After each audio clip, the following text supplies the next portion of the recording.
Welcome back to another week of the Let's Talk Social Innovation podcast, everybody. I hope you've had an amazing start to your week, but if not, we can kickstart it right here. I'm your host, Ian Kahinde, and this week I have on Rys Shultz, the Administrative Coordinator for the Center for African Studies. Tell them what's up. What's up? So in this episode, we're going to be getting into Rys's upbringing, what they currently do at CAS. And then we're going to get into trans-visbility after the artist spotlight. So with introductions out of the way, let's get into that backstory. Cool. Yeah, I grew up like an hour north of Pittsburgh in Beaver County. Very conservative white town, not a lot of diversity. But I grew up in a single parent household with just a mom and two brothers. So my grandparents were like also really involved with raising me and all of that. But I didn't really, there was not a lot of representation. So I didn't really think of myself as any kind of queer or trans or anything until I was like 17, probably. And I was on Tumblr a lot. So that was like my exposure to a lot of like diversity was through the internet. But yeah, and I feel like I've mentioned this previously, but both sides of my family are pretty different. Like my mom's side is like very emotional, like nurturing, loud, get into fights, like that kind of stuff. But we always have each other. And my dad's side like is a lot more like quiet, very logical, like, um, no question that they weren't like they're loving, totally loving, but it's a lot more like subdued, kind of like don't ask, don't tell kind of culture. So like being raised with two sides of the family that were so different, like I could see that there were different ways to live my life. So it's like that meme where it's like there's two wolves inside you. yeah, there are two, right? Exactly. So I like could see people are different. Like I wasn't only around the same people, even though I wasn't exposed to a lot growing up. And my mom was pretty like, uh, she didn't let me do a lot. She's pretty controlling, but mostly because she was worried for my own safety. But I also had to help raise my brother, so I didn't get out a lot for that too. But I had a lot of friends. I always made friends pretty easily. But yeah, I j- I just had a thought and then I lost it completely. but but I moved to Pittsburgh in 2015 to attend Pitt. And I've lived here ever since. So I guess I've lived here I guess it's 8 years now. So How are you liking the Pitt scene versus Beaver County? Definitely better. Definitely meet a lot more people like me. Get to experience different people. But Pittsburgh has its flaws, as we're in Western Pennsylvania. Still. Rust Belt. Yeah. But yeah, I came to Pitt as a communications major. Just because I didn't really know what else. I chose Pitt because I knew I didn't know what I wanted to do. So I knew I loved reading and writing. I was always like an avid reader and writer. So I figured I'd just figure it out. And I knew I would have options at Pitt. And I also really wanted to study abroad. And I knew Pitt had a good study abroad one program. of the best in the country. Yeah. So that was like, I only applied to Pitt, actually. I mean, I applied to like a Penn State branch campus because I could have lived with my grandparents. Yeah, but I knew I didn't want to do that. So Pitt was like the only option that I had in mind. And like because I grew up so kind of like sheltered and not exposed to a lot of things, like I remember when I came to Pitt, I felt very like overwhelmed by just seeing people around me, like going to parties and like seemingly knowing how to interact socially. And I was just kind of like I feel like I'm way behind everyone in terms of like how to socialize or anything. I went to like maybe 2 parties in high school and like ever, like I but I became best friends with my roommate like very immediately. So that was awesome. We definitely leaned on each other. But yeah, I as I learned and grew, like, I became more comfortable. And like I said, I always had an easy time making friends, so it wasn't really about that. It was more like feeling like I fit into the greater world around me, took some time. But, um, early in college, I took, an anthropology class called the, uh, s j I feel we get the gist.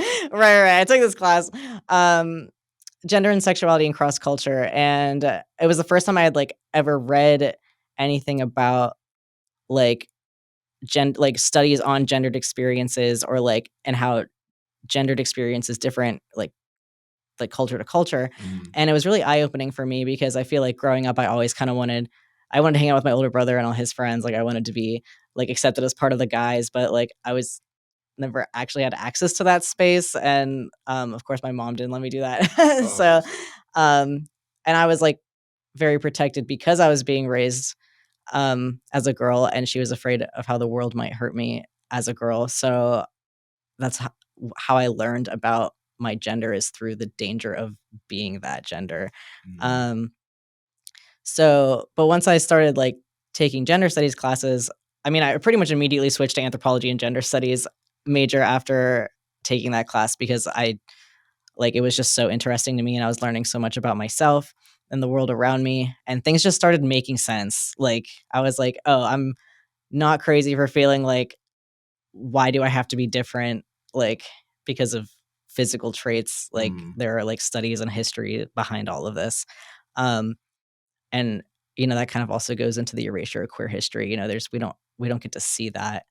Um so yeah, I and then so once I learned I didn't have to be a woman, I just stopped being one. I was like, I'm non-binary, like this is awesome. So I was like 19. A lot of people like you'll hear, or I guess like I feel like the dominant narrative around transness is like people say I knew my whole life. But like mhm. and looking back at my childhood, I can like pinpoint moments where I'm like, oh yeah, like I could see the seeds of it. Yeah, I mean, hindsight's 2020. Right, exactly. But it was never like I knew my whole life or whatever. It was like I learned that I could be whoever I wanted to be, like, and I don't have to be constrained by the gender I was assigned. Um, so then I did. I just became became that. So, and my grandma always taught me to like march to the beat of my own drum. And that like really, I mean, so I never really had pause, like, especially starting hormones. I probably thought about it for like a year before officially starting. But my grandma's message was, like, always in my head, like, "March to the beat of my own drum," like, I shouldn't be afraid to just be myself, and whenever she learned I was transitioning, she, like, called me and she was like, "Hey, like, I wanna ask you about this," and I was like, "Great," like, word spreading in my family. But I was like, "Yeah," like, and I really appreciated it, but I remember the one day I had a conversation with her about it, and she said, like, "I always taught you to march to the beat of your own drum, and you're doing that," and I was like, That's great. "Exactly." I was like, "Yeah," um so yeah, it was just easy for me, because I was raised with that confidence to have in myself and to believe in myself. Um, so that was pretty awesome. What So, was your support structure here like? um, yeah, I had a lot everyone around me supported me. I mean, I feel like my partner at the time was a little like when I wanted to start hormones, he was a little like nervous Mhm. about it, but we're not together anymore, so we don't have to don't have to worry about that. But no, overall, everyone was very supportive. I mean, I've always kind of surrounded myself with other queer people, so um, and I had deleted social media like a while ago, so it's not like I had people from my high school or anything that Yeah, had to like. I kind of cut off contact with almost everyone from my hometown. Pre- same. yeah, pretty For shortly. reasons. Yeah, so I don't think I would go to my high school reunions or anything, but but yeah, everyone is really supportive. So, and Pittsburgh's an oasis of trans healthcare. I don't think people know that, but it's one of the few places in the country that it's as accessible as it is, which is pretty amazing. I mean, I know other trans people who moved here because of the access to healthcare, um, and it's not even. I wouldn't even say it's because of UPMC because it's not through UPMC. Um, so yeah, I actually would be curious to see like the history of why Pittsburgh happened to become an oasis. Maybe it is related to UPMC, but Maybe they got the money. they got the money, right? But yeah, that's kind of, I guess, my basic background. I studied abroad in India, which is really cool, and I was in customer service for 10 full years. So I graduated and I hopped around jobs a lot. Post graduation, I graduated in 2019, so I just missed the pandemic in college, which was Lucky. cool. Yeah, so I didn't have to deal with that. But I was working at Planned Parenthood in 2020, so that was pretty intense because, um, like a lot of people wanted abortions in 2020 because they didn't know what the heck was going on and everything was scary. So it was like very intense all the time, like constantly seeing patients. So and it was like really an honor for me to work there. I take a lot of pride in that, but there just wasn't like the support for staff that I needed to stick around, especially during such like an insane time. So I ended up leaving. I delivered food. I worked at a candle shop. I worked as a server. Like, Okay. so I've hopped around jobs a lot. So I've been working here for like a year and a couple months now. And I had honestly been kind of avoiding applying to jobs in academia and in colleges because I wasn't sure if I was ready to enter that space again. Because I feel like a large part of me is an academic, and I appreciate academia and what I've learned here and how it helped me become who I am. But it's also very closed off from the outside world in a lot of ways. So, and you know, I can always have there's critiques, but I actually saw a career counselor and she was like, "You should apply to jobs in academia. You have the perfect resume for that." And I was like, "Okay, fine." So so I started applying. Actually, this was the first job I applied for. Um, and I got it, and it's been amazing. I love where I work, and I love my bosses and my colleagues. Everyone's so amazing and supportive in my center, and like the Center for African Studies is within the University Center for International Studies, so like all my colleagues there are also pretty amazing. So yeah. What's the best part of working for CAS? Um, Probably just like the trust and respect that people have for me. Like I've always been very good at my job. No matter what my job is, I've always been very good at my job. I'm a hard worker. Not that I think I'm not trying to like glorify being a hard worker, but but I know that I am. And but I feel like my bosses have never respected me, or they've treated me really bad or discriminated against me. So I have experienced a lot of like really unstable and not livable job situations because there was never a place that I felt safe to stay, to stick around, or respected enough to.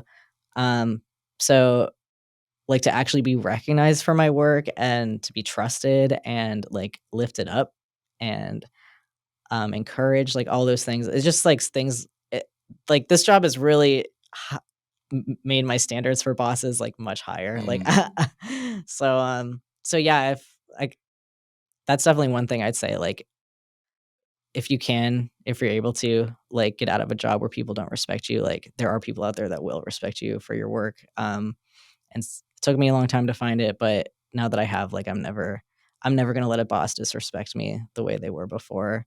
So, yeah, that's definitely up there. So, big question, sort of getting the cat out the bag. I'm sure working at CAS, being essentially the front desk person, Mhm. while also being a white transgender individual, probably puts off a lot of people about the Center for African Studies. But what do you have to say about what you do? Um, I I understand, like, the optics of it can be a little, like, I've definitely received criticisms from people outside of, not even from, like, my friends necessarily, but, like, friends of friends being like, "Why is this white person running the social media pages for the Center for African Studies?" Like, um, and but if if you don't know me or the work I'm doing, like, and because like my job, I have a bachelor's degree, and my job is like to support the people in my center and the work they're doing. Um, so all the Africans I work with are overqualified for my job and, have PhDs. And like in my mind, I think in a lot of ways, like it should be a white person doing the major supportive work for the Center for African Studies because I'm supporting like increasing knowledge. I mean, the vision is enhancing knowledge, understanding, and appreciation of Africa. That's our mission statement.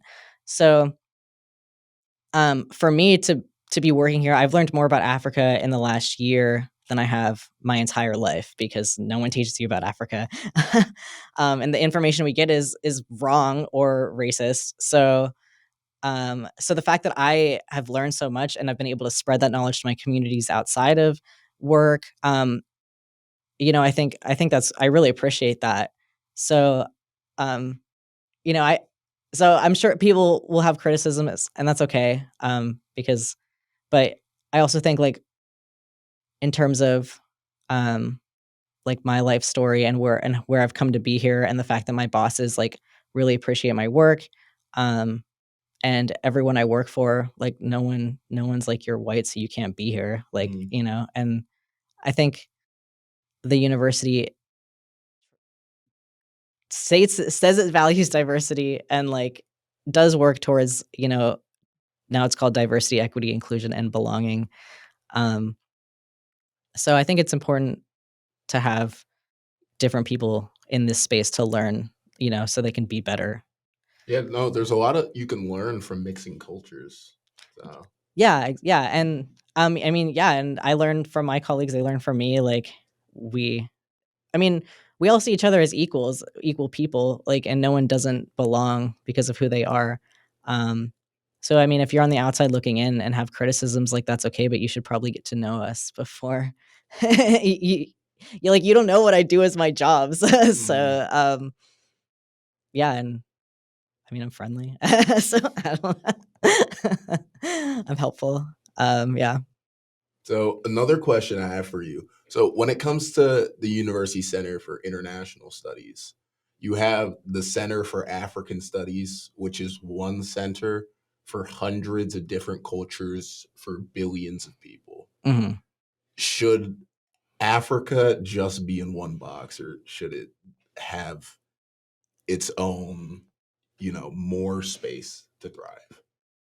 I mean, of course, like, the more representation we have of different African cultures, the better, and, like, that's we do a lot of K through 12 outreach, so, like, we'll visit high school classrooms and, like, middle school, elementary school classrooms and be like, "Africa like, is not monolithic," um there's lots of people there and you couldn't cover everything at once.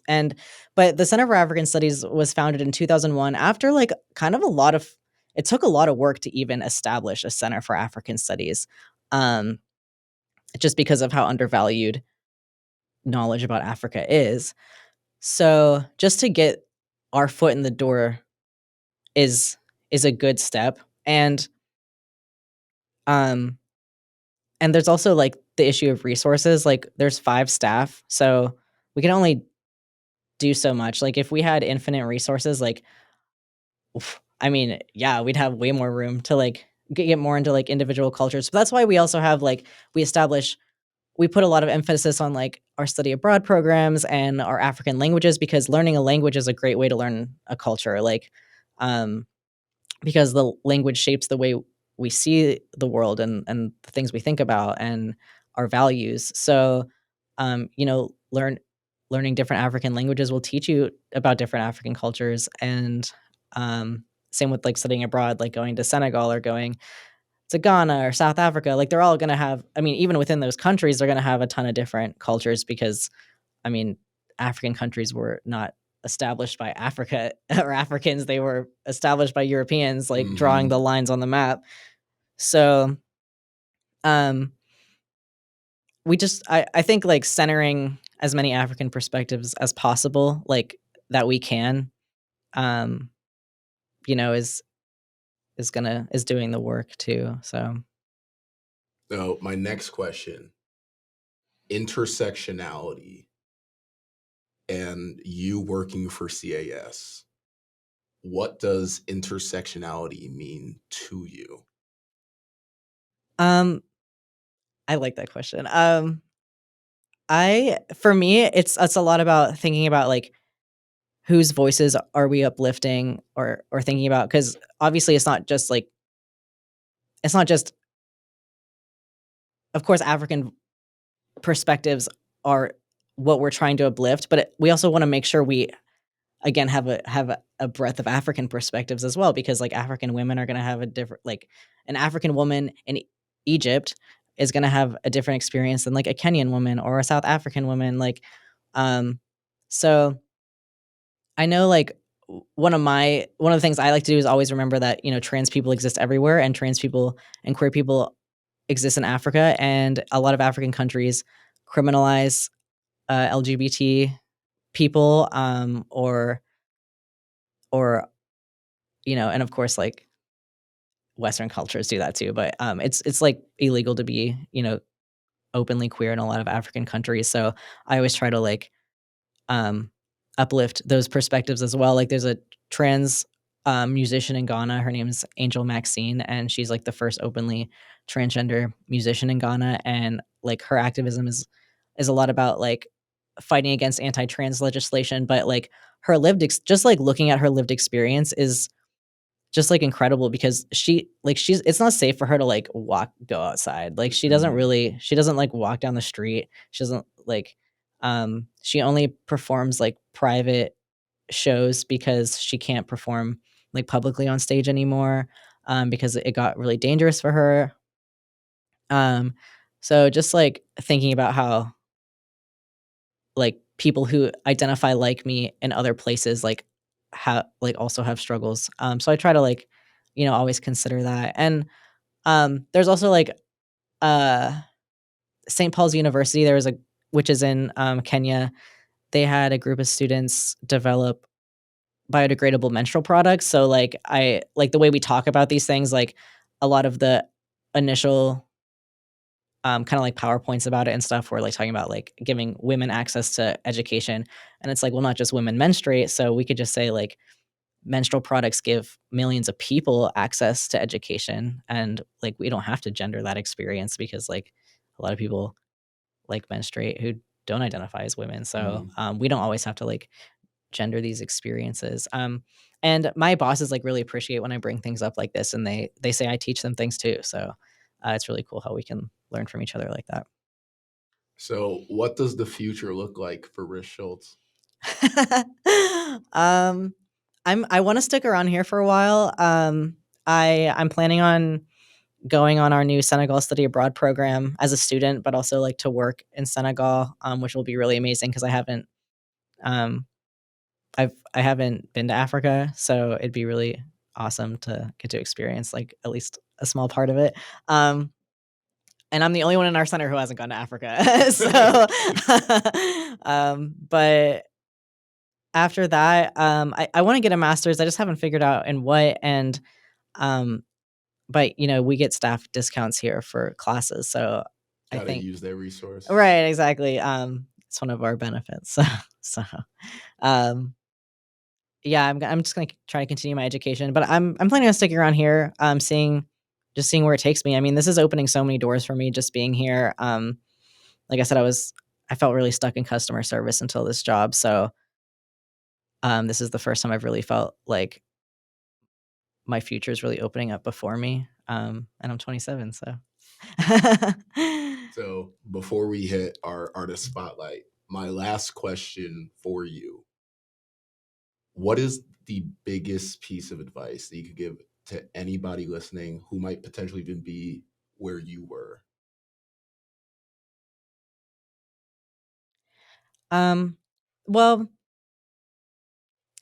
first I want to clarify that like if you're in customer service, like there's nothing wrong with having a career in customer service. And I'm friends with plenty of people um who are servers, and and that's just what they do, and like that's awesome. I just knew it wasn't like, it didn't feel right for me, especially because of the Mhm. discrimination I experienced, like, serving people who constantly misgendered me and, um, would say, like, whatever this person is, like, it was just harder for me because of the discrimination, but, so I guess, um, I don't wanna give corny advice, but I think the importance of, slowing down and having space for silence and in your life and just quietness is really important, especially in the world we live in where it's just constant bombardment of our sensory experience, um, online and otherwise. I think the more we take space to slow down, and just like listen is really important, and helps us stay grounded and focused on what your goals might be for your life, and um, help you like learn more about yourself. And I think it can be a really radical thing to just like slow down and pause. Very insightful. Thanks. So, getting into this week's artist spotlight, I'm going to play Sun Jam by the Wild Blue Yonder. I hope y'all enjoy.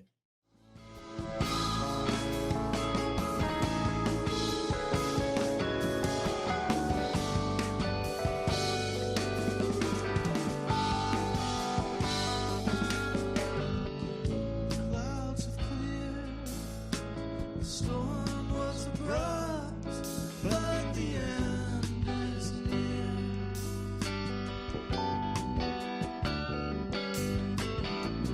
Okay, it's done, and all that's left is the fake yellow sun.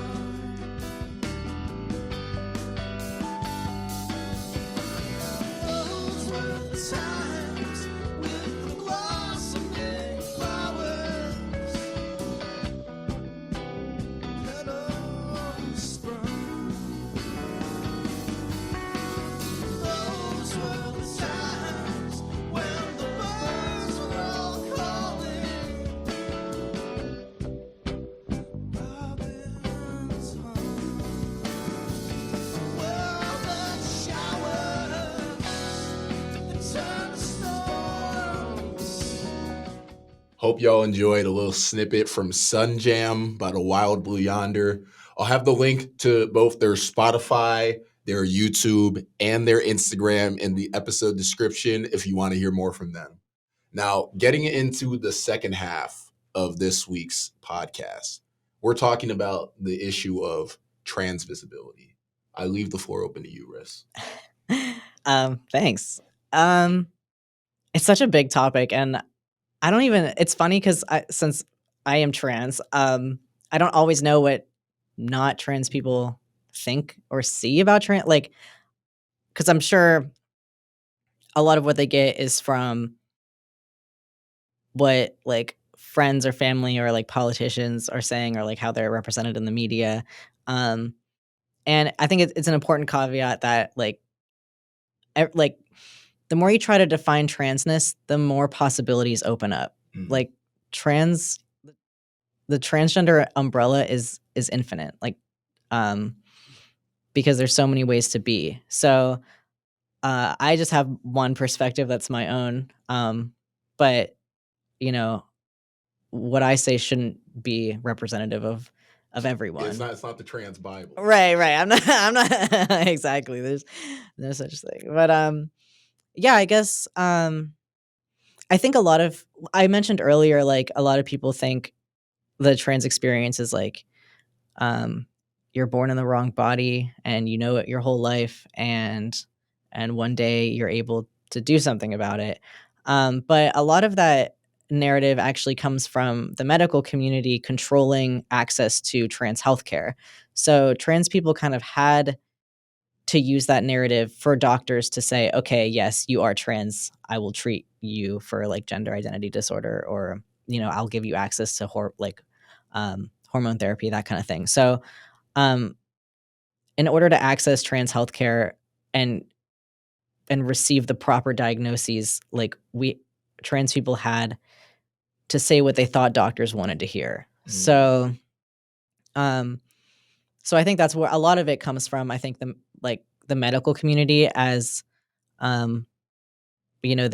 since they are the gatekeepers of of healthcare, which is one of the reasons Pittsburgh is an oasis, because when you go, like, I get my healthcare at Central Outreach, so when you go and you're like, "I wanna start hormone therapy," they just say, "Okay," and they give you, and it's, like, informed consent, so they just tell you about what we know about hormone therapy, and you get your blood work done, and then 2 weeks later, if you wanna start hormones, you can. So, I think that's one of the reasons, like, it's an oasis here, because there's not that same gatekeeping, like, you can just make that decision yourself.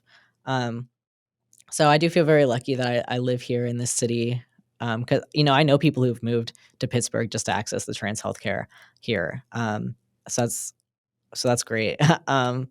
But I think, like, otherwise, like, you know, the movie Robots, like that old, like, cartoon, or it Yeah. was like that animated movie where it's like, I feel like I watched it, like, not that long ago, and I feel like, cross-dressing jokes are so common in, like, a lot of media, and Robin Williams, bless his soul, rest in peace, but his character did, like, a cross-dressing bit where it was, like, funny that this, like, man robot was dressing as a woman, and, Mm. like, so, um and, like, that's transphobic, like, it's, like, being the butt of jokes, like, is a lot of what trans people experience in media. So yeah, so it's kind of hard to, like, know to talk about trans visibility, because what I see is not what other people see, especially being in the community. Um, and I also feel lucky, like, that Pitt is very, like Pitt's policies are like, you can use whatever restroom, like, fits your gender identity and things like that. Like, we don't live in a state where um it's illegal, to do that. But um it's funny because, like, trans people are the ones experiencing the most assault in bathrooms. Like, it's not trans people aren't assaulting people in bathrooms. People are assaulting trans people in bathrooms. Mhm. Um, so it's almost like, it almost feels like gaslighting, like, when these policies come out, or, like, all this fear around trans people um, is talked about, because it's like, it's not very safe, and, like, especially for, like, for Black trans women, it's especially unsafe. Like, in and Sisters Pittsburgh, which is a nonprofit organization in Pittsburgh who provides housing and other resources to trans people of color, especially trans women. They, on their website, they keep a running list of all the trans people who get killed every year. And Mm. in 2022, the first Black trans woman who was killed in 2022, it was killed on January 1st in Pittsburgh. Um, so, you know, like, and these are important issues to talk about, because when people talk about trans people, it's like, There's a lot of fear mongering. yeah, exactly. And it's like, we're just trying to live, like, trying to live Mm. our little lives, like, express ourselves. And, like, I feel like if people, like, of course, everything ends up being tied to biology. And, but, like, I do identify as non-binary, even though I'm on hormone therapy. So, like, that also changes my experience, because I'm not, like, like, I am a man, but, like, and I'm a trans man because I have a trans man's experience, but, like, I'm also not a man, and, like, I play with my gender a lot, and I dress feminine, and, like, I present feminine in different spaces. Um and I think, like, if people were more, like, if people felt safe to just express themselves, like, you don't have to be trans to like dressing, like, more masculine or feminine, or, like, wearing makeup or whatever. I mean, like, you can just like that as a form of expression. And I think if people felt safer to express themselves, like, socially safer, then there would probably be less um Stigma. danger. Yeah, stigma and danger just towards trans people, because then you could just have freedom of expression, and, like, And then it's like, we're not fighting to put people in boxes, but everybody can just be whatever. yeah, exactly. And, like, um and yeah, trans people exist in every culture, like, throughout the world, throughout history. So I think, like, the backlash to trans people now is a moment in history that, like, isn't always the case. I mean, like, trans people existed 100 years ago, like, since forever. So like we're seeing all this legislation come out in a lot of states, and honestly like in a lot of countries, like backlashing against trans people. And there was that debate in the spring semester, should transgenderism be regulated by law. That was spicy. That was spicy. First of all, the word transgenderism is offensive. Like no one in the trans community is saying transgenderism. It's not a political ideology, and it's also not a mental health disorder. Like, and that's what that word suggests. And also, it already is regulated by law. So, like, what are we debating exactly? So, yeah, I don't really like you said. It's a lot of fear mongering, and like one of the things I'm kind of interested in getting into DEI work because of the fact that I feel like every DEI training I've ever went to has been the same, like over all the years I've been attending them. I feel like it's always the same thing. It's always about implicit bias, which is like really important. But it's also like I feel like we're still stuck on Stonewall, like we're still covering like the Stonewall riots when there's other queer and trans history that we could talk about. I mean, and Stonewall is very important, it was the start of Pride, but there are other things that have happened too, and like contemporary history. So but the point being, I guess, is my interest in getting into the work is because I'm interested in people being comfortable sitting with discomfort and like helping teach people or guide people into like it being okay to be uncomfortable. Like,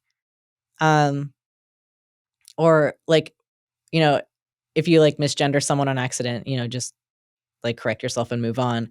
You might feel guilty, or you might like, beat yourself up about it, but it's like Everybody slips up. yeah, exactly. And like thinking that a trans person is going to like bite your head off or like become really like unreasonable because you misgendered them on accident, like that's transphobic. I mean, I will say I do understand where that notion does come from, because we've seen some crazy people online who are, doing said things, but obviously one person does not speak for everybody. Right. And it's like, the videos where people are like, don't care and like are going about their life aren't going to go viral because that's not because it's reality. Reality doesn't go viral. Right. Yeah, exactly.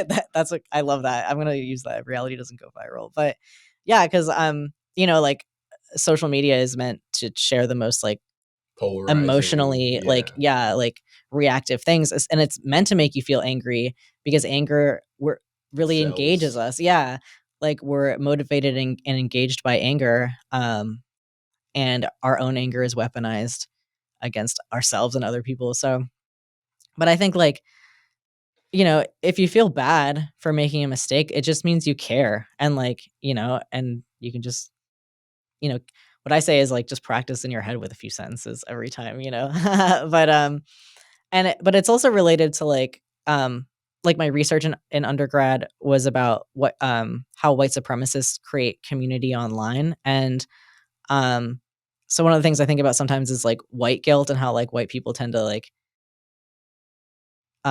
center their guilt when it comes to a lot of racial issues. And it's like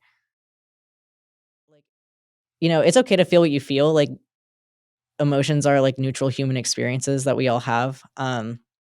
But like sitting with your feelings and letting them like live in you and come and go, and reflecting on them before you actually react or like project them on other people, or like and like is important because it helps you not center your feelings over like how you may have hurt someone, like um so yeah, I guess those were my initial thoughts on trans-visbility, but you can go any direction with it. Like we could talk about like the bills being introduced in a lot of states, criminalizing doctors for treating like trans youth, and like forcing trans youth to detransition, or like I think there's like I think there's some bills, I want to say in Florida, probably in Florida, but like Florida's got every bill. it's probably in Florida, but it's like you can't even leave the state to receive healthcare, or you might like be criminalized, you know? So it's like, um, and, and people, and people are like, you know, kids aren't trans. It's just like a trend or Mm, whatever. And it's like, or like suddenly all these kids are being trans, but it's like, the femboys. yeah. But like the internet has allowed us to see more diversity and more visibility. And like I said, like I learned a lot about diversity on Tumblr, which was you know, in high school. So like having exposure to more diversity helps you understand yourself more. And you know, people are just like me, but just like at a younger age being like, oh, like can express myself differently than I've been told to, and like that's really cool. So, um, you know, just like people will be like, oh, like they say they're gay, but it's just a phase. Like, you know, like being Mm, trans isn't a phase, you know, and people are the experts on their own experiences, and I don't know why you have to hit a certain age for your experiences to be believed as yours. Um, and there's also the issue of like, you know, detransitioning, and like if people want to like there are many reasons someone might choose to like, you know, detransition, and that's their business, and it's a very I mean the rates are pretty low regardless, but there's not really any harm done. Like most things, you can mostly fully detransition after starting hormones, and like not that much. Like it's not like people will be like permanently damaging your body, or like um they call it, I think some people even characterize it as like, you know, mutilizing your own body and yeah. like stuff like that. And like that's not what it is. And um one of the things I like to think about is like I didn't really feel that much gender dysphoria before starting hormones. Um I just knew I wanted to, because I wanted to try it. And there were a lot of things I was interested. There were a lot of changes I was attracted to. But then after I started, like I actually started feeling so much more euphoric in my body than I ever did before. Like I would look in the mirror and I would feel euphoric over how I looked, and like and I didn't experience that beforehand. Mhm. So how could that be? Like, you know, why is it that trans people can't like make these decisions for themselves? You know, and like obviously it's about control, but it's just like it's frustrating because I think people really only see transness from very limited lenses, and if you don't know and trans people are also all around you. Like everyone has definitely met or talked to a trans person. Mhm. Um, Maybe they don't even know it. exactly, whether you know it or not, and like um and you know they're not you can't always clock a trans person, even though it's getting a little easier too because of like the visibility. And that's the other, like it's like the catch 22 of visibility, where it's like more representation is great, and like people like seeing that there are other ways to be, and like feeling confident and safe enough to be who they are, like that's awesome. But like more visibility can also be more danger, because it's easier for people to see that you're trans and like hurt you for Mhm. it, you know. um so yeah.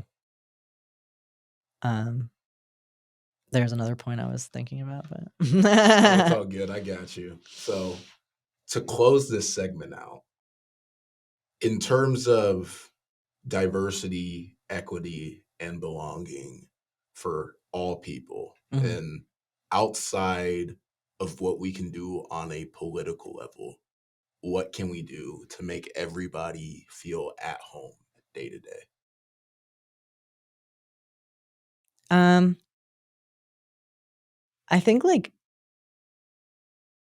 remaining open with each other, and like it's really scary to be open with people, because being open is also being vulnerable. But like, you know, not like like getting to know someone before, you know, like judging who they must be because of how they look, or um, I th- I think like if you have biases, like we all have biases, and if you have a thought about someone, um you should, sit with that thought and think, where does that come from? Why am I having this thought? Is this thought is this the truth, or is this just something I was taught? Like I think it goes back to what I was saying about taking a pause. It's like we shouldn't just react all the time. Like things shouldn't always be just a reaction. Like we should take time to like really sit and think about the things we're saying and how we're listening to people and engaging with other people.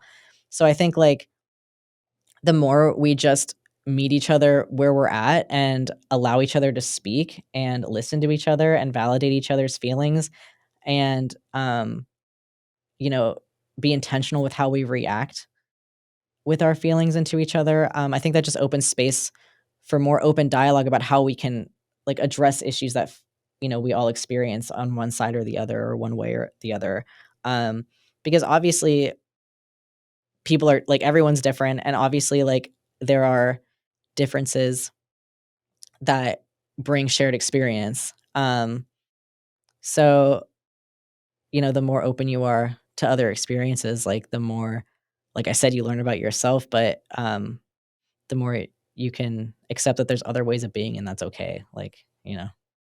So if we're gonna wrap everything that we've discussed about trans visibility up with a bow, how would you do it? I'm gonna give you 2 sentences. It's a tall task, but we gotta keep things concise. You're so right. Yes, you're calling me out. Oh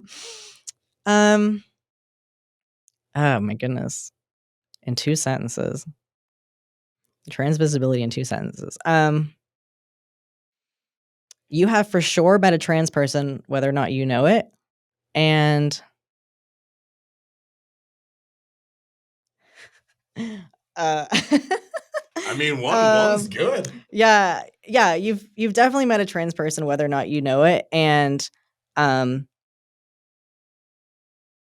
trans people face more danger than they present to the world. I feel like that's one you can marinate on. Yeah. Stew in it.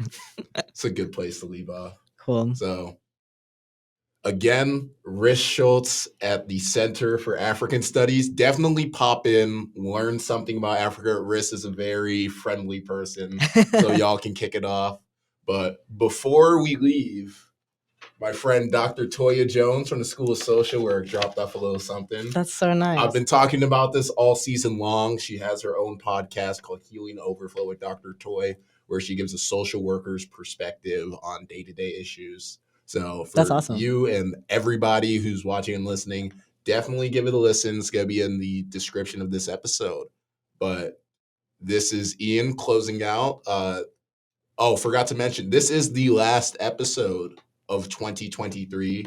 This first season, it's been a great success. Thank you to everybody who's helped out along the way.